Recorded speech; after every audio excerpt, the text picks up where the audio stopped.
Docteur Moumouni Niaoné, voici un monsieur à multiples casquettes. Spécialiste en santé sociale, communautaire et comportementale, spécialiste certifié en éducation de santé, présentement en études de master de coordination de l'action humanitaire, consultant en santé communautaire, directeur exécutif de l'ONG Pool for Progress, secrétaire à l'organisation et à l'information du Conseil régional de l'Ordre des médecins de Ouagadougou, nouvellement nommé directeur de l'approche communautaire au développement de la santé à l'Agence de gestion des soins de santé primaire du ministère de la Santé. Dr Moumouni Niaoné est un grand passionné de l'humain et travaille à améliorer les conditions de vie des êtres humains.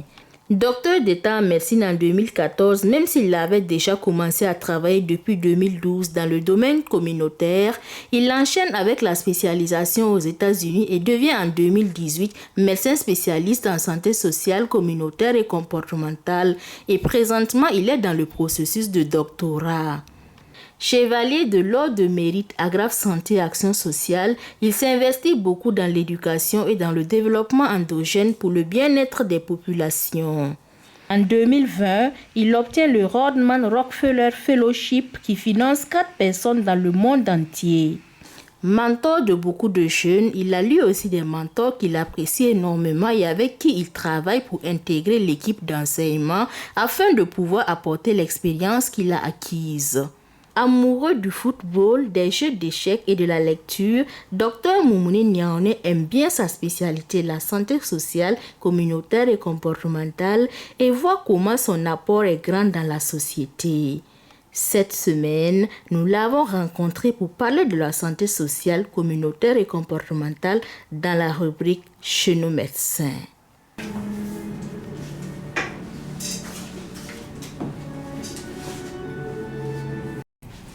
Alors, la santé communautaire, elle n'est pas facile à définir, mais il faut se dire que c'est cette branche de la santé publique qui va amener les communautés à prendre conscience de leur capacité à résoudre leurs problèmes de santé eux-mêmes.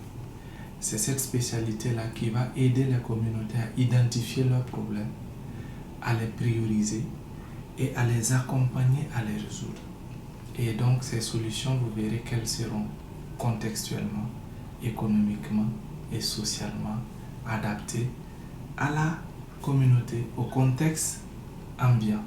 Donc c'est une spécialité qui a pour responsabilité d'autonomiser les communautés, de les accompagner à prendre en charge eux-mêmes leur propre santé. Elle va donc travailler depuis la base avec les communautés en créant les conditions d'une collaboration équitable entre les spécialistes et les communautés qui sont elles aussi des spécialistes en réalité, qui sont spécialistes de leur vie, qui sont spécialistes de leur réalité, et les autres spécialistes d'autres domaines sont juste des facilitateurs qui viennent accompagner les communautés dans la recherche de solutions des problèmes auxquels elles font face. Voici un peu ce que c'est que la santé communautaire. Mais la dimension comportementale, c'est quoi? Nous savons aujourd'hui que les comportements humains sont responsables d'environ 30 à 40% des problèmes de santé. Par exemple, fumer, ne pas faire le sport, faire des rapports sexuels non protégés, rouler à tombeau ouvert en vitesse sans porter de casque, ne pas manger équilibré, être tout le temps en train de prendre de l'alcool. Ces comportements-là influent énormément sur la santé des populations. Et une des dimensions de notre spécialité, c'est de pouvoir analyser les facteurs qui influent ces comportements et d'y apporter des solutions. Nous faisons des interventions en fait dans les communautés. Nous partons dans les communautés pour diagnostiquer avec elles leur situation, pour concevoir avec elles, mettre en œuvre avec elles et évaluer les interventions de santé publique. Donc, c'est un ensemble de stratégies qui ne peut pas se faire sans l'apport des autres secteurs. Donc nous sommes une spécialité qui est transversale, qui va donc inviter l'enseignement, qui va inviter l'agriculture, qui va inviter l'élevage, qui va inviter l'eau, l'hygiène et assainissement, qui va inviter les autres secteurs pour une collaboration transdisciplinaire, intersectorielle, pour améliorer la santé des communautés. C'est ça notre spécialité.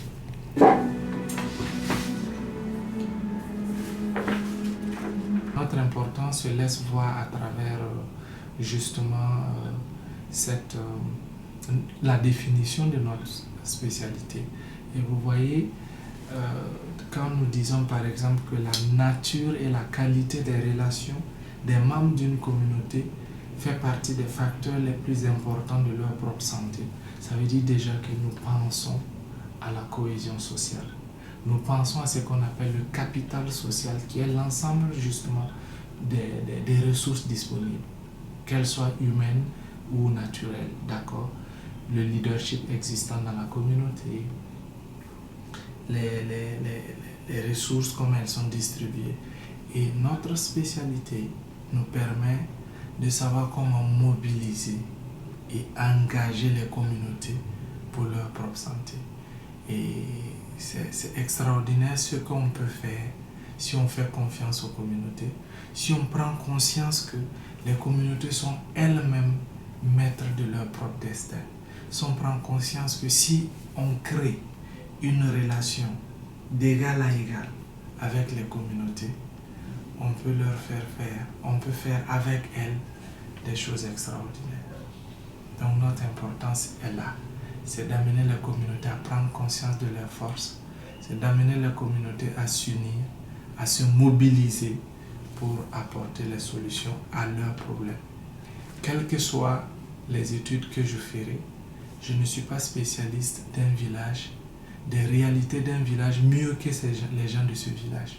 Donc je ne peux qu'aller les accompagner dans l'identification de leurs besoins, de leurs problèmes et de les aider à les résoudre.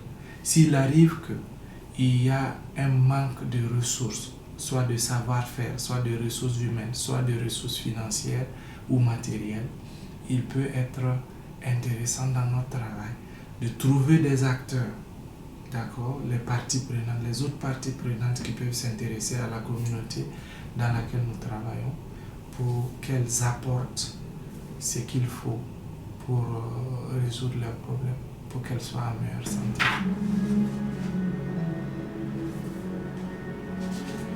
Alors, oui, puisque nous faisons en sorte que les gens viennent le moins possible dans les hôpitaux, nous aidons les communautés à être en bonne santé, à identifier chez eux les aliments qui peuvent les aider à être en bonne santé, à identifier ce qui peut les rendre malades et les éviter et les éliminer. Donc du coup, nous aidons les hôpitaux à avoir le moins possible de patients.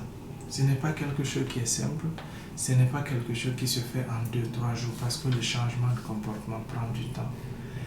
Mais nous pouvons aussi travailler avec les hôpitaux parce que à travers les connaissances des théories comportementales, des théories sociales, nous pouvons amener les malades, les patients dans les hôpitaux à s'organiser.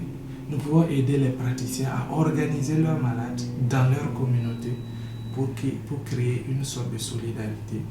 Et les études ont montré que lorsqu'on le fait, on améliore la qualité de la vie du patient, on améliore leur adhésion au traitement, on améliore ce qu'on appelle la compliance. Il y a une compliance au traitement, il y a un meilleur taux de guérison, une meilleure survie lorsqu'il y a des maladies chroniques. On peut prendre l'exemple, par exemple, si un médecin a environ 300 diabétiques qui sont dans la ville de Ouagadougou, nous pouvons collaborer avec lui pour organiser ces diabétiques-là par quartier ou par zone. Et ces diabétiques peuvent se réunir régulièrement et entrer dans un programme social, dans un programme communautaire pour se donner des conseils, pour se soutenir, pour partager leurs angoisses, pour partager leur expérience et pour apprendre les uns des autres. Et des études ont montré que ça améliore significativement leur santé. Donc oui, nous pouvons travailler dans les hôpitaux, mais moi particulièrement, j'ai une passion pour les communautés. Je me sens extrêmement bien quand je suis au village, quand je suis au milieu des communautés, pour discuter avec elles, pour parler de leur quotidien, pour trouver des solutions. Et lorsque vous partez régulièrement dans une communauté, après 1 an, 2 ans, 3 ans, vous commencez à voir le regain d'intérêt pour les questions de santé, le regain d'intérêt pour la chose commune, pour le bien public, le regain d'intérêt même pour leur communauté, le renforcement de la qualité des relations entre les membres de cette communauté, ça fait quelque chose à l'intérieur. Ça nous motive à continuer à travailler avec ces communautés-là. Et nous avons de très belles expériences. Nous travaillons, oui, avec ces communautés-là, particulièrement avec les femmes, qui sont, à mon avis, des champions sous-estimés, des champions sous-utilisés et des champions mal utilisés. Ces dames-là, quand je les vois au village, quand je les vois dans les communautés, elles font des choses extraordinaires. Elles peuvent se réveiller à 3 heures du matin, travailler jusqu'au coucher de soleil. Et ça presque tout le temps. Mais comment les organiser pour qu'elles puissent, dans un temps très court, par exemple, elles vont aller arroser, faire leur maraîchiculture de 3 heures du matin à 1 heure, parce qu'elles utilisent des moyens archaïques. On peut les aider à s'organiser pour acheter elles-mêmes, par exemple, une motopompe, et elles pourront arroser en un temps record leur champ ou leur jardin et utiliser le reste du temps à apprendre quelque chose, un métier, à apprendre à lire, à s'éduquer, etc. Donc, elles peuvent utiliser ce reste du temps à éduquer les autres membres de la communauté sur des questions de santé qu'elles auront eu le temps de préparer. Et nous avons fait l'expérience, c'est magnifique.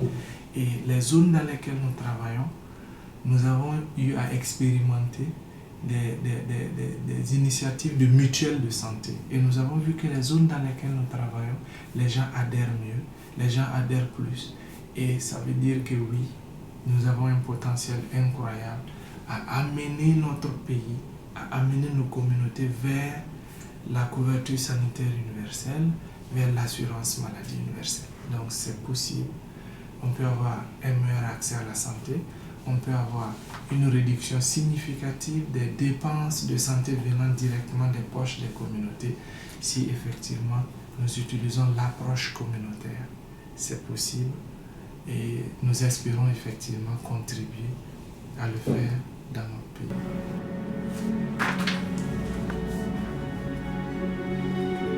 Alors, j'ai été motivé à faire la santé communautaire à partir des premières années d'études en faculté de médecine. Lorsque nous avons commencé à faire les stages à l'hôpital, nous avons assisté à des scènes extraordinairement douloureuses. Nous avons vu des patients venir dans des états où on ne pouvait plus rien faire pour eux. Un diabétique qui te vient avec un pied complètement pourri, il faut amputer. Un hypertendu qui te vient avec les yeux déjà complètement foutus, ou bien en insuffisance rénale, en phase terminale. Et vous vous rendez compte que vous êtes là juste pour parfois assister les gens pour qu'ils meurent. J'ai commencé à me poser la question, mais qu'est-ce qui fait que ces gens-là viennent tout le temps à l'hôpital? Parfois, tu soignes quelqu'un qui te reviendra quelques mois après et tu te rends compte donc qu'il n'a même pas compris pourquoi il tombe malade. Et on a commencé à se poser la question, qu'est-ce qu'on peut faire dans les communautés pour amener les gens à ne pas tomber malades? Et de façon, par coïncidence, nous avions des amis qui pensaient la même chose. Nous avons mis en place donc l'association des étudiants en médecine qui nous a fait vivre des expériences extraordinaires en rencontrant les gens dans les marchés, dans les villages, dans les gares, dans même les patients et leurs accompagnants dans les hôpitaux pour discuter avec eux sur les facteurs qui influencent leur santé, nous avons fini par comprendre que notre place n'est pas à l'intérieur des hôpitaux. Nos places sont dans les communautés. Pour sauver, nous aimons le dire, pour sauver 1 million de vies à la fois. Parce qu'effectivement, notre intervention n'est pas individuelle. Nous ne nous occupons pas d'individus, mais nous nous occupons de populations. Nous nous occupons des facteurs qui font que les populations tombent malades. Et c'est ça ma passion. C'est ce qui m'a conduit justement à aller vers cette spécialisation. Il faut aussi ajouter que je suis passionné de l'enseignement. Je suis passionné de la transmission du savoir. Et je le fais déjà avec les communautés en formant les agents de santé communautaire, mais je le fais aussi au niveau supérieur en participant à l'équipe d'enseignement à l'université de Ouagadougou et dans d'autres écoles supérieures, et aussi bien ici qu'ailleurs. Quand nous avons mis en place l'association des étudiants en médecine, les gens, on était combattus.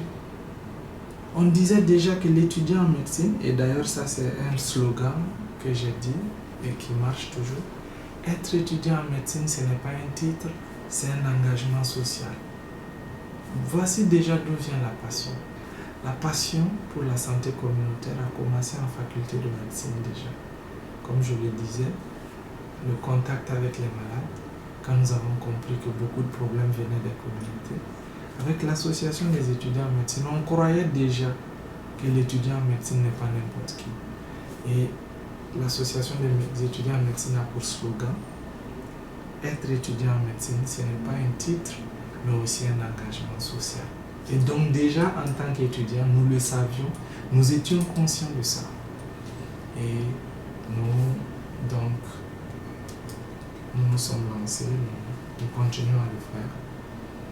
Et mon rêve vraiment, c'est que beaucoup embrassent le métier.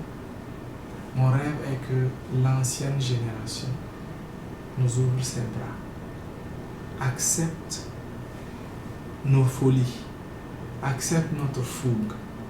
Parce que nous, derrière, nous acceptons leur expérience. Nous acceptons leur sagesse. Moi, je suis très jeune. Et donc, je suis conscient qu'il y a des choses que je ne connais pas. Il y a des choses qu'on n'apprend pas dans les livres. Ça, je le sais parce que je suis tout le temps en communauté. Tu vas en communauté, il y a des choses, tu sais directement que si tu fais, ça ne va pas marcher. Mais ce n'est pas écrit dans aucun livre. Ça s'apprend sur le terrain. Donc, du coup, les aînés que nous sommes venus trouver au ministère de la Santé, qui sont devant nous, nous nous imposons de les respecter.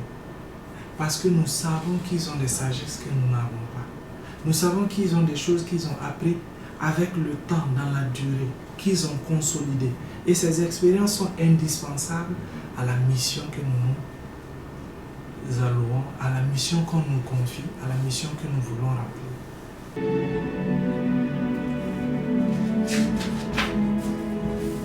Dans la lutte contre Covid-19, d'ailleurs, cette pandémie a pu montrer à quel point notre spécialisation est importante. Covid-19 est imminemment communautaire. Le problème se passe dans les communautés. C'est dans les communautés que les gens se saluent. C'est dans les communautés que les gens ne respectent pas les mesures barrières. C'est dans les communautés que les gens échangent et acceptent ou refusent les mesures barrières. C'est dans les communautés donc que se trouvent les solutions. Notre spécialisation, notre spécialité, nous donne la possibilité de savoir mobiliser les communautés, de savoir engager les communautés. Et nous l'avons fait. Pendant Covid-19, nous avons mobilisé plus de 2000 volontaires. Nous avons collaboré avec le ministère de la Santé, avec le CORUS, avec le Programme national des volontaires. Nous avons travaillé dans les communautés à identifier au sein des communautés ce que nous appelons les champions communautaires, que nous avons formés et nous les avons amenés à communiquer avec leur communauté pour donner le message juste, le message dans les termes qui sont appropriés à leur communauté pour aider les gens à adhérer le mieux possible aux mesures barrières. Et vous voyez, d'ici peu, notre pays va certainement rentrer dans la vaccination. Dans les communautés déjà, il y a beaucoup de choses qui se disent. Les gens doutent, les gens ont peur, les gens disent qu'ils ne vont pas le faire, d'autres disent qu'ils vont le faire. Nous pouvons identifier les raisons qui poussent les gens à penser comme ils le font. Nous pouvons élaborer des messages. Nous pouvons identifier les gens avec lesquels travailler pour améliorer l'adhésion des communautés à cette vaccination. Nous pouvons amener les communautés à effectivement comprendre mieux ce qui ne va pas, à comprendre mieux les enjeux et à elles-mêmes être être actrices du changement que nous souhaitons, du changement que eux-mêmes ils vont identifier. Donc pendant Covid, oui, la mobilisation des volontaires, oui, l'engagement communautaire, oui, la communication avec les communautés, la sensibilisation des communautés en utilisant des théories comportementales, en utilisant des théories de promotion de santé. Ça veut dire que ce n'est plus dans l'intuition, dans l'à peu près. Non, nous utilisons des théories avérées, scientifiquement prouvées, pour amener les communautés à comprendre les enjeux et à s'engager. Donc notre spécialité avait un rôle majeur. Elle continue d'avoir un rôle majeur parce qu'il faut continuer à préparer les populations, à les aider à mieux se restructurer pour que si demain, nous ne le souhaitons pas, mais ce n'est pas exclu, une autre pandémie arrivait, que nos populations soient plus prêtes à savoir faire face. Regardez, 80% au moins des Burkinabés ont recours aux médecins traditionnels, aux tradipraticiens. Avant d'aller à l'hôpital, ils vont voir les tradipraticiens. Après les hôpitaux, ils vont voir les tradipraticiens. Même à l'hôpital, parfois sous le lit des malades, nous avons des canaris, des calibasses, nous voyons des chassés noirs, des médicaments traditionnels. Donc, la communauté a un rôle majeur. Une des importances de notre spécialité, justement, c'est d'identifier ces tradipraticiens, c'est de collaborer avec ces tradipraticiens pour savoir quels sont les médicaments qu'ils utilisent, qui peuvent être efficaces, qui peuvent être bien utilisés dans l'amélioration de la santé de nos populations. Donc nous sommes plutôt donc dans une dynamique de collaboration, de coopération, de co-création, et c'est extrêmement passionnant parce que c'est là où nous ne compétissons avec personne. Nous pensons que tout ce qui peut apporter quelque chose à la communauté, tout ce qui peut améliorer le bien-être de la communauté, on leur place dans le jeu. On leur place autour de la table pour discuter. Et donc notre spécialisation est d'importance capitale. Et d'ailleurs, en ces jours, nous voyons énormément de gens qui s'intéressent à la question et nous ne pouvons qu'être heureux parce que nous savons que dans les années à venir, il y aura assez de spécialistes de ce domaine et la population se sentira énormément mieux.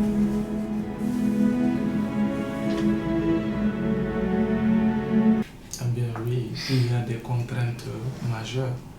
D'abord, quand tu fais de la santé communautaire, tu es généralement loin de ta famille, ce qui n'est pas facile. Quand tu fais de la santé communautaire, tu t'exposes à des frustrations parce que le changement dans les communautés n'est pas quelque chose de facile. Ce n'est pas quelque chose qui arrive par baguette magique. Il faut de la méthode, il faut du temps, il faut de l'énergie. Et nous sommes ce que nous appelons dans des systèmes adaptatifs complexes. Les systèmes adaptatifs complexes ont des règles. Ça veut dire que vous pouvez faire de gros efforts qui vont donner de petits résultats. Et ça peut être déprimant. Si vous n'êtes pas préparé, si vous n'êtes pas quelqu'un qui est habitué justement à ces choses-là, vous pouvez abandonner facilement. Vous avez une réalité. Ce qui est vrai à Bobo ne l'est pas à Ouaga forcément.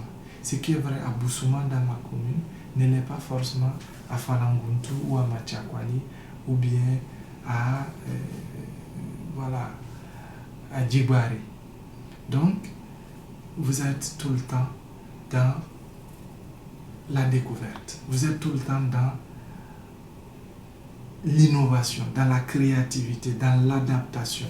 Et ce n'est jamais facile de s'adapter. Donc, oui, il y a des contraintes.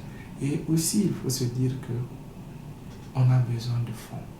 C'est une spécialité qui demande beaucoup de fonds pour faire ces interventions. Vous avez vu à l'entrée que nous avons des plantes. Alors, qu'est-ce qu'un médecin fait avec des arbres? Et dans mon bureau ou ailleurs, vous verrez que nous avons énormément de semences. Cette année, nous avons prévu, par exemple, produire 50 000 pieds de plantes diverses. Néré, karité, baobab, caïcébra, manguier, liane, etc. Pour travailler dans les communautés, à les planter, pour contribuer à la lutte contre la désertification. Nous sommes obligés de trouver au sein des communautés des ressources pour créer des activités génératrices de revenus. Parce qu'effectivement, améliorer le statut socio-économique des populations, c'est contribuer à améliorer leur santé.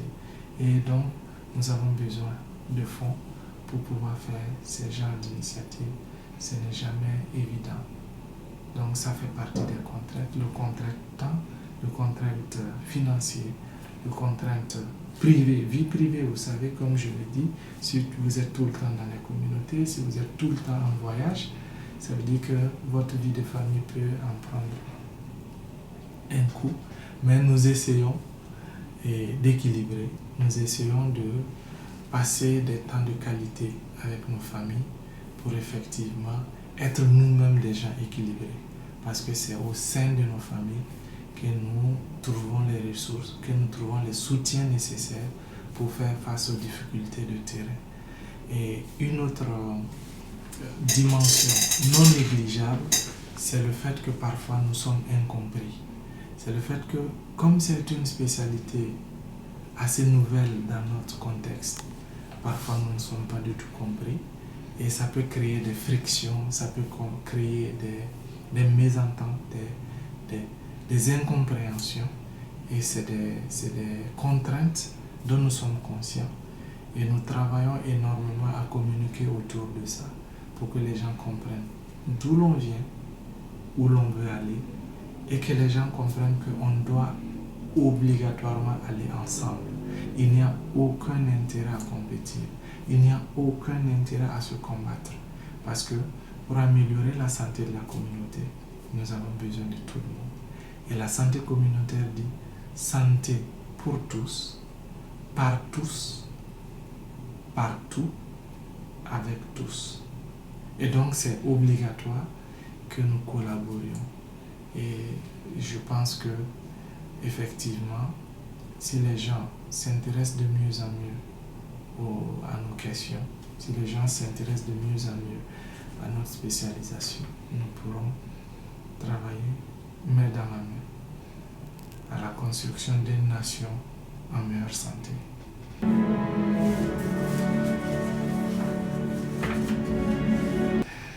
Le contact humain. Le contact humain, le changement, un temps soit peu, aussi petit soit-il dans les communautés.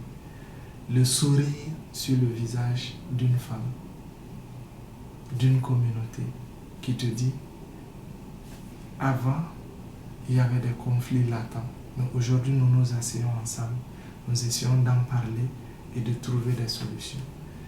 Quand on essaie d'apporter des solutions, quand on essaie d'identifier avec les communautés des problèmes, quand on arrive à amener les communautés à dire « Ah bon, donc c'est ça qui fait le problème », nous sommes extrêmement heureux. C'est indescriptible ce qu'on peut vivre lorsqu'on est avec des communautés, lorsqu'on passe des journées à trouver des solutions. C'est passionnant et j'aime beaucoup ça dans mon métier. Et je vais même inviter les plus jeunes et mes collègues, les aînés, à s'intéresser à cette spécialisation, à la faire, parce que plus on est nombreux, plus on pourra faire de belles choses pour notre pays.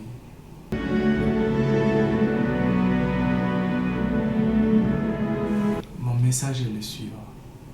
Aucune spécialité à elle seule ne se suffit. Notre pays ne doit pas commettre l'erreur d'être aussi hospitalo-centré. Hospitalo-centré, ça veut dire se focaliser uniquement et majoritairement sur les hôpitaux. Mais il doit impérativement s'intéresser aux déterminants sociaux de la santé, à tout ce qui affecte la santé des populations en dehors des hôpitaux, pour faire en sorte que les gens viennent le moins possible dans les hôpitaux. Ainsi, nous pourrons économiser et investir ailleurs. Vous savez, notre spécialité, il y a un grand penseur, celui-même qui un des spécialistes, des experts de la santé publique qui s'appelle Bill Foege, qui, avec son équipe, a travaillé à éradiquer la variole. Il dit, personne ne vous remerciera de l'avoir aidé à prévenir un danger qui l'ignore. Ça fait partie des ingratitudes de notre métier. Quand vous aidez les communautés à prévenir des dangers qu'elles ignorent, c'est normal qu'elles ne vous en soient pas reconnaissantes. Mais ça, c'est le moins important. Le plus important, c'est l'impact que nous avons dans la vie des gens.